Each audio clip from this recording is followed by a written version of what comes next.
Three masses are placed on the x-axis.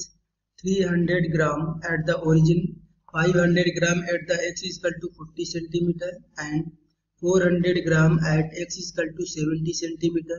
The distance of center of mass from the origin is.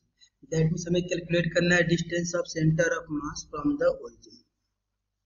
So यहाँ पे origin है and origin पे हम place किए 300 ग्राम का मास and second mass है 500 gram at x is equal to 40 centimetre.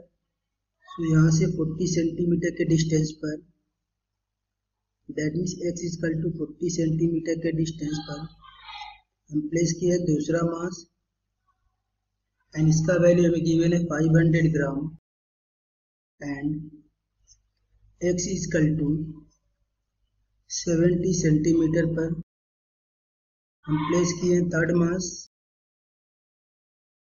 And third mass का value हमें गिवन है 400 ग्राम एंड हमें कैलकुलेट करना है सेंटर ऑफ मास का distance from the origin. So we know that X M is equal to m1 x1 plus m2 x2 plus m3 x3 divided by m1 plus m2 plus m3. सो यदि यहाँ पे हम value put करेंगे then X M is equal to m1 का value 300 gram and x1 का value from the origin is 0 plus m2 का value है 500 gram and distance of centre of mass of 500 gram from the origin is 40 centimetre plus m3 का value में given है 400 ग्राम and distance of centre of mass of 400 gram from the origin is 70 centimetre divided by m1 plus m2 plus m3 that means 300 plus 500 plus 400. तो यहाँ से हम लिख सकते हैं एक्सएम